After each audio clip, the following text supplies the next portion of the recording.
4টা কার্যক্রম নিয়ে মুসলমান থাকতে হবে। যদি না থাকেন তাহলে আপনি তেমন ভালো কোনো মুসলমান হতে পারবেন না। কয়টা কার্যক্রম হাতে নিতে হবে? 1 নাম্বার কার্যক্রম হাতে নেওয়া লাগবে, وَأَنِحْكُمْ بَيْنَهُمْ بِمَا أَنزَلَ اللَّهُ। আল্লাহ পাক কোরআনুল কারীমের ভিতরে বলেন বিচার করা লাগবে কোরআন দিয়ে। আওয়াজ করে বলেন বিচার করা লাগবে কি দিয়ে? মাশাআল্লাহ, যুবকরা একটু জোরে বলতে হবে, সবাই মিলে একসাথে বলেন কি দিয়ে? আচ্ছা, 54টা বছর যে আমাদের দেশে আমরা পেলাম স্বাধীনতার পরে, আল্লাহর কোরআনের একটা আয়াত এস্টাবলিশড হয়েছে, এরকম কোন আইন কি আমাদের দেশে আছে? তাহলে বিচার লাগবে কি দিয়ে? নাই, বাংলাদেশের কোনো আইন কোরআন অনুযায়ী নাই। তাহলে বিচার লাগবে কি দিয়ে?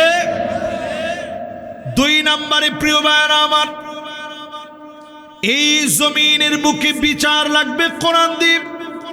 ওয়ালা তাত্তাবি আহওয়াহুম, মন গড়া বিচার চলবে না। আওয়াজ করে বলেন মন গড়া বিচার।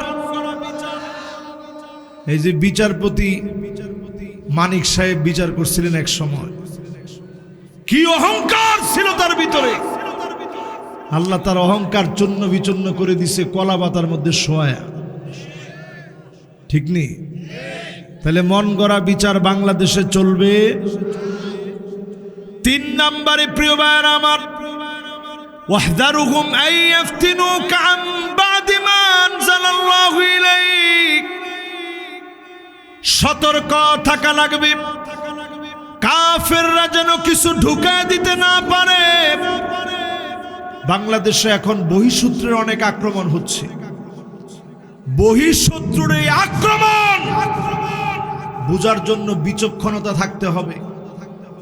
নানাভাবে দেখবেন বিভিন্ন করিডোর, এই সেই হাবিজাবির নাম করে আমার বাংলাদেশে বহিঃশত্রুদের একটা আগ্রাসন শুরু হয়ে যাবে। আমরা পরিষ্কারভাবে বলতে চাই, বদ্বীপের মতোই ছোট্ট বাংলাদেশ, বহিঃশত্রুর যত আক্রমণ হোক না কেন, কালেমাওয়ালা মুসলমান কোন বহিঃশত্রুর আক্রমণকে পরোয়া করবে না। আমেরিকা, ইন্ডিয়া, কারো কোনো আক্রমণকে আমরা পরোয়া করি না।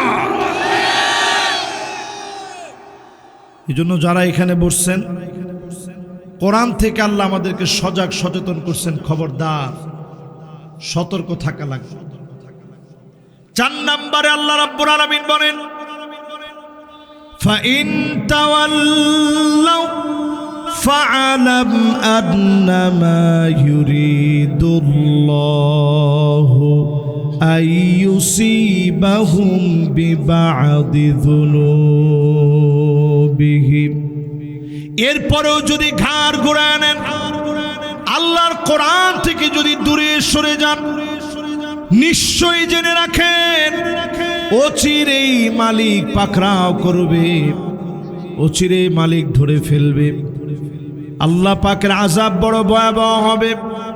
এরপরেও যদি কেউ মুখ ফিরায় নেয়, আযাব আসবে। আল্লাহ পাক 5 নম্বরে বলেন, ওয়া ইন্না কাসীরাম মিনান নাসি লাফাসিকুন,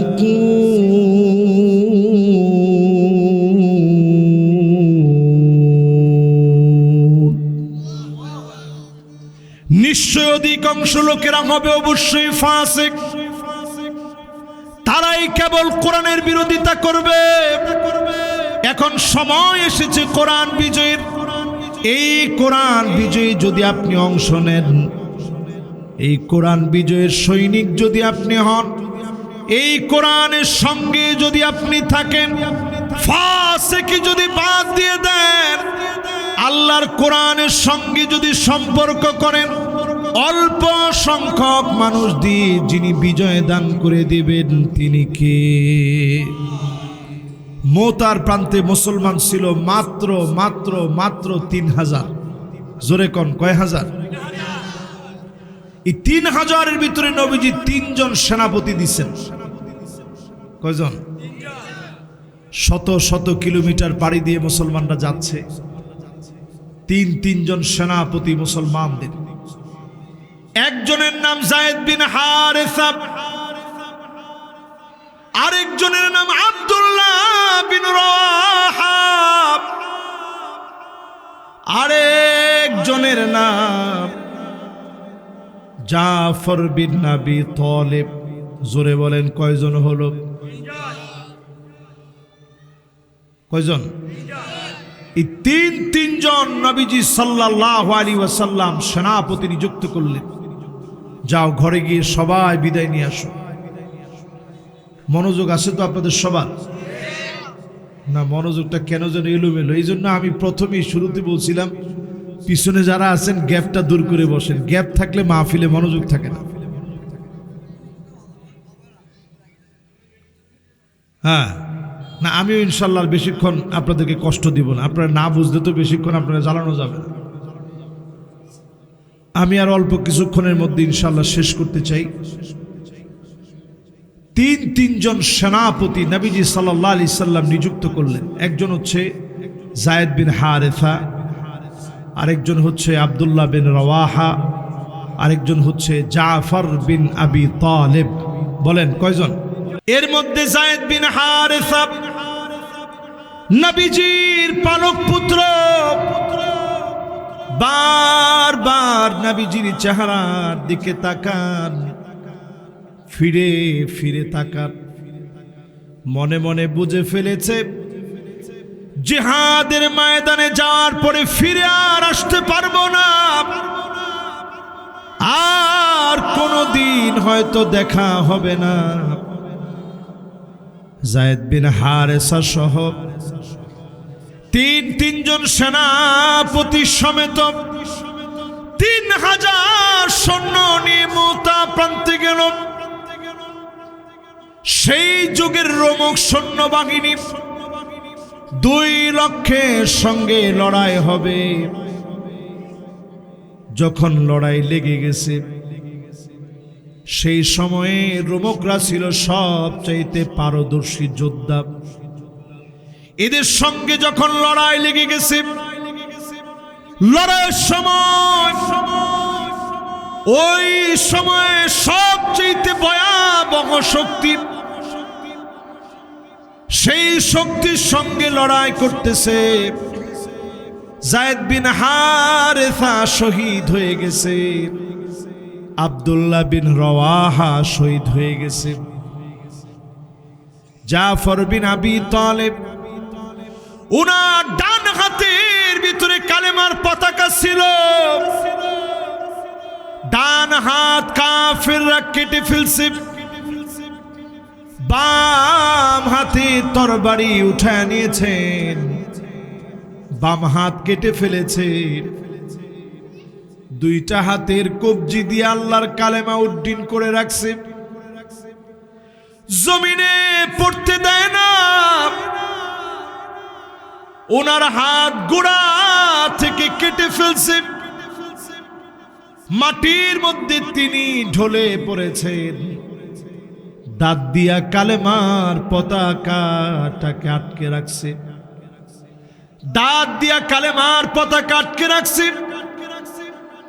তীরের পরে তীর এসে যখন পড়তেছে, একবারের জন্য উহা কোনো শব্দ করে নাই। কারণ শব্দ করলেই যদি কালেমার পতাকাটা পড়ে যায়, নিঃশব্দে সহ্য করতে করতে কালেমার পতাকাটা একটু ঢলে গিয়েছে। জীবনের শেষ পর্যন্ত কালেমার পতাকা উঁচা করে রেখেছে। একটাবার আপনি নিজের প্রশ্ন করেন, কয়দিন আপনি ইসলামের জন্য অবদান রেখেছেন? আল্লাহ পাক সেদিন প্রশ্ন করবে, তোমার কাজ ছিল চেষ্টা করা। আস-সা'য়ু মিন্না ওয়াল ইতমামু মিনাল্লাহ। চেষ্টা আমি করব, আল্লাহ পরিপূর্ণতা দিবে। আজকে যদি আপনি চেষ্টা করেন, আপনাকে দিয়ে জমিনে দিনকে যিনি বিজয়ী বানায় দিবেন তিনি কে? ওই মুতার প্রান্তে আবার ফিরেন খালিদ বিন ওয়ালিদ। নিজের তরবারি বের করে ফেললেন, প্রাণান্তকর লড়াই শুরু করলেন। কাফেরদেরকে যেখানে পাচ্ছেন কচু কাটা শুরু করলেন। একটা না দুইটা না, নয়টা তরবারি ভেঙে গেছে। ওই প্রান্তে খালেদ বিন ওয়ালিদের হাত দিয়ে মুতার প্রান্তে যিনি বিজয় দিয়েছেন তিনি কে? ছোট্ট একটা ছুরি নিয়ে খালেদ বিন ওয়ালিদ কাফেরদেরকে কচুকাটা করেছে সেই মুতার প্রান্তে। বলার উদ্দেশ্য হচ্ছে এই একজন যুবক যদি খালেদ বিন ওয়ালিদের মতো হয়ে যায়, এই মাহফিলটা সফল হয়ে যাবে। ঠিক কিনা বলে? ও যুবকের, আজকের মাহফিল থেকে বলি, মানুষের চোখ যেদিন বন্ধ হয়ে যাবে, নয়টা আফসোস সেদিন আপনি করবেন। আওয়াজ করে বলেন কয়টা? আর একটু জোরে বলেন কয়টা? এক নাম্বার আফসোস সেদিন মানুষ করবে, ইয়া লাইতানি কুনতু তুরাবা, হায় আমার আফসোস যদি মাটি হয়ে যেতাম। জমিনের উপরে যারা আছেন, কবরের সামনে দিয়ে যখন যাবেন, মাটির উপরে যখন হাঁটবেন, বারবার মনে করবেন যদি মাটি হয়ে যেতে পারতাম। নিজের ছোট মনে করবেন, মাটি মনে করবেন, সামান্য মনে করবেন। এই কবরের মাটি আপনার জন্য যিনি শান্তিময় বানায় দিবেন তিনি কে? এজন্য দুনিয়ার মধ্যে বিজয়ী হবে তারা যারা এই জমিনরে মাটি মনে করবে। জোরে কোন আল্লাহু আকবার। দুই নম্বরে সেদিন মানুষ আফসোস করবে, ইয়া লাইতানি কদ্দামতু লিহায়াতি, হায় আমার আফসোস কিছু যদি রেখে আসতে পারতাম। আজকে যদি আমার শেষ রাত হয়, আজকে যদি আমার কবরে শোয়া লাগে, যারা যুবক আছেন মনে করতেছেন জীবন তো অনেক বড়, খাও দাওয়ার ফুর্তি করো, একটাবার যদি চিন্তা করেন আজকের রাত আপনার শেষ রাত, আপনি বেনামাজি হয়ে ঘুমাবেন কেমনে? কেমনে আপনি নামাজ ছেড়ে দিয়ে ঘুমাবেন? হিসাব করে নেন। আজকে থেকে একটু চিন্তা করেন কি আপনি পরকালের জন্য পাঠিয়েছেন। কোরআন তেলাওয়াত যা করছেন পরকালের জন্য জমাব, নামাজ যা পড়েছেন পরকালের জন্য জমাব, দান সদকা যা করেছেন পরকালের জন্য জমাব, নেককার সন্তান রেখে গেছেন পরকালের জন্য জমাব, ভালো ভালো যত কাজ করে গেছেন পরকালের জন্য জমা হয়ে গেছে। যদি জমায় যেতে পারেন, যার সামনে গিয়ে পুরাপুরি পাবেন তিনি কে? তিন নাম্বার আফসোস শুনেন, কোরআন কারীম আল্লাহ পাক বলেন, ইয়া লাইতানি লাম উতা কিতাবিয়া। সেদিন মানুষ আফসোস করে বলবে, হায় আমার আফসোস বাম হাতে কেন আমল নামা আসলো? আওয়াজ করে বলেন কোন হাতে? এখন বাম হাতে আমল নামা কার যাবে? সারা জীবন দুনিয়ায় বামপন্থীদেরকে নিয়ে চললেন, আমল নামা বাম হাতে যাবে। সারা জীবন ইসলামের বিরোধিতা করলেন, আমল নামা বাম হাতে যাবে। সারা জীবন আলেমদেরকে কষ্ট দিলেন, আমল নামা কোন হাতে? সেদিন মানুষ বাম হাতকে নিজে চাবাবে, খণ্ড বিখণ্ড করে ফেলবে, আর সেদিন চিৎকার করতে করতে বলবে, ইয়া লাইতানি লাম উতা কিতাবিয়া। হায় আমার আফসোস বাম হাতে কেন আমল নামা আসলো? ডান হাতে যাদের আমল নামা চলে আসবে ডেকে ডেকে যিনি মাফ করে দিবেন তিনি কে? 3 নম্বরের পরে এবার 4 নম্বর আফসোসটা শুনেন। চক্ষু বন্ধ হলে আফসোসগুলা মানুষের হবে। 4 নম্বর, সেদিন মানুষ আফসোস করবে, ইয়া ওয়াইলাতা লাইতানি লাম আত্তাখিদ ফুলানান খলিলা। হায় আমার আফসোস, কেন আমি এই লোকটারে বন্ধু বানাইছিলাম। আজকে যারা খারাপ লোকের বন্ধু বানান, নামাজি লোকটাকে বন্ধু বানায় নেন, নামাজের সময় বন্ধু বন্ধুরে জাগ্রত করে দেন। আপনি যে তার ঘরে গিয়ে জাগায় দিলেন, ফোন দিয়ে খবর নিলেন, বন্ধুত্ব হলো নামাজকে ঘিরে। এই রকম বন্ধুত্ব যদি তৈরি করতে পারেন, আখিরাতে আপনাকে আর বন্ধুকে যিনি সফল বানায় দিবেন তিনি কে? 4 নম্বরের পরে 5 নম্বর, সেদিন মানুষ আফসোস করবে,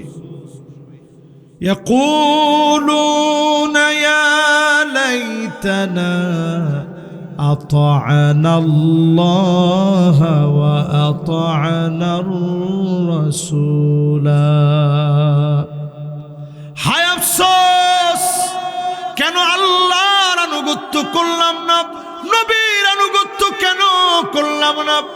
আল্লাহর আনুগত্য মানি 5 ওয়াক্ত নামাজ যখন পড়বেন, সুন্দর করে নামাজটা পড়েন। নবীর আনুগত্য মানি, নবী যেইভাবে দেখাইছেন ওইভাবে নামাজ পড়বেন, হাদিসে যেইভাবে পেয়েছেন ওইভাবে পড়বেন। আল্লাহর তার রাসূলের আনুগত্য যদি না থাকে, আফসোসের সীমা থাকবে না, ঠিক কিনা বলেন? 6 নম্বরের পরে 7 নম্বর, না 5 নম্বরের পরে 6 নম্বর আসছে। ওনার ঠিক শুন না, হ্যাঁ থাক। এরকম 2-1 জন যে কোনো সময় আমি তো এরকম হয়ে যেতে পারি না ভাই, পারি। এই জন্য এই জাতীয় শ্রোতা আসলে আপনারা অন্তত মনে কষ্ট নেবেন না। 6 নম্বর মানুষের আফসোস সেদিন হবে, ইয়াকুলু ইয়া লাইতানি ইত্তাখাযতু মা'আর রাসূলি সাবিলা। মানুষ সেদিন আফসোস করে বলবে, নবীর পথ কেন ধরলাম না। আল্লাহর নবী আমার আপনার সকলের নেতা, সেই নেতার পথে কেন চললাম না। এখন আমরা বাংলাদেশে নেতা মনে করি আমাদের রাজনৈতিক নেতাদেরকে, আমাদের সবার নেতা পেয়ারা হাবিব মুহাম্মদুর রাসূলুল্লাহ সাল্লাল্লাহু আলাইহি সাল্লাম, ঠিক কিনা বলেন? একটা স্লোগান ছিল, আমার নেতা তোমার নেতা বিশ্ব নবী। এই স্লোগানটা কি আপনারা জানেন? দেখি একজনের স্লোগানটা দেন তো দেখি।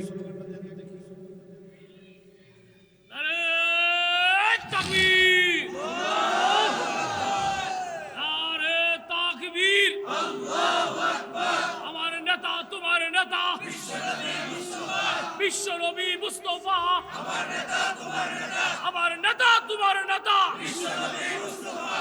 নারে তাকবীর। আচ্ছা একটু চিন্তা করেন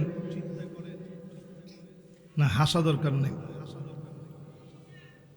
আর আপনি সবার পরে পরে কইবেন, আগে না। ঠিক আছে, অসুবিধা নেই। তাহলে এবার একটু বলেন, আমার নেতা তোমার নেতা কে?